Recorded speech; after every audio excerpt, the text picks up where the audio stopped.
ndị nke m na Chukwu ndị m ji aga ele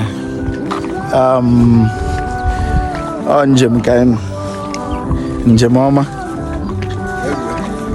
njem ihe ụtọ, njem obiọma, njem ịhụnanya, njem na ọ dịrịla anyị na mma. Ihe anyị nọwo Agbanabụ Ezu na Ọmambala. Oke mmiri dị n'ala Igbo, agbata na mmadụ na ihe ọma ya, agbata mmadụ na chie, na ihe kwubiri n'ọnụ nke wu nke ọma ga na-adịrị gị, ga na-abịara gị ekpere.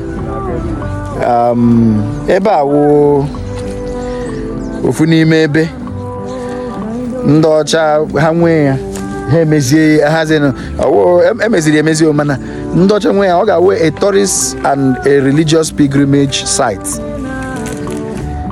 Ga na ebu ndị niile si na mba ụwa niile ga na-abịa ebe a Agbanabụ Ezu na Ọmambala.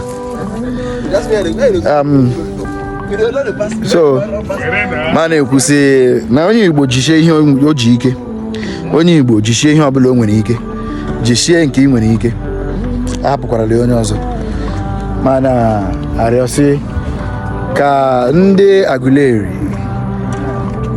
ndị na-elekọta Ezu na Ọmambala na-agbakwu mbọ ịhụ na ha tinyere ahụ, mechisi ụzọ, mechicha ebe echi aba na Agbanabụ Ezu na Ọmambala, na gọọmenti tikwere aka na all these religious sites nke ndị Igbo nwere, the standing and still existing religious sites, ka emezie na ọ na-ebute ego. Icheke the economic part na inyerele ụwa aka, nyerekwenu abịa na the amount of people na-abịa ebe afọ ekpere, na-abịa ebe afọ ofu ihe na-arịa ha ma ofu ihe na-akpa ha, na-abịa ekpere ha enweta ọsịsa, nweta ọgwụgwọ, nweta ihe niile.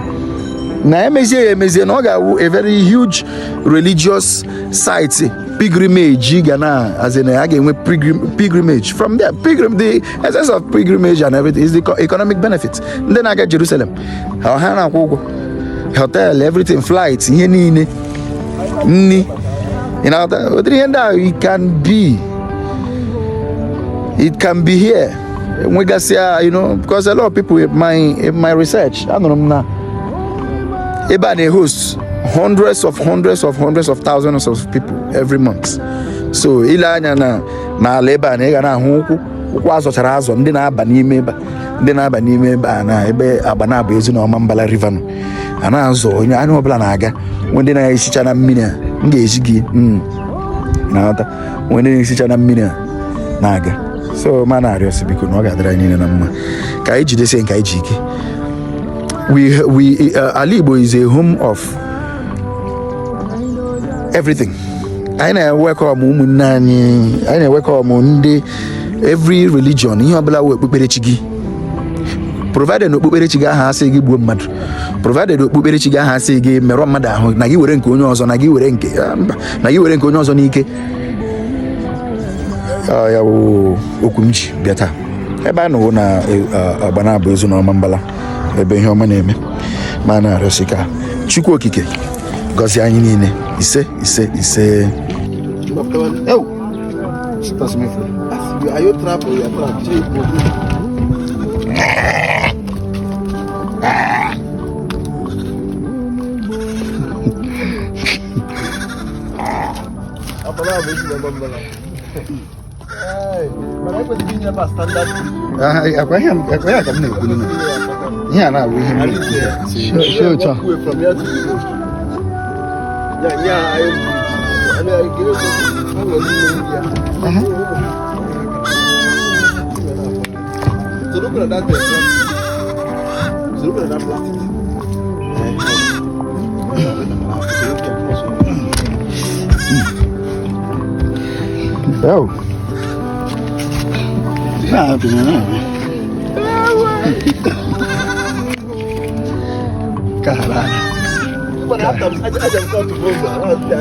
Ndo maisha na ana aranda ano ya manyo no hiyo ha support kami. Ya wala. Kau. Iya chile cha. Kau pokolo. Na mosquito ataca.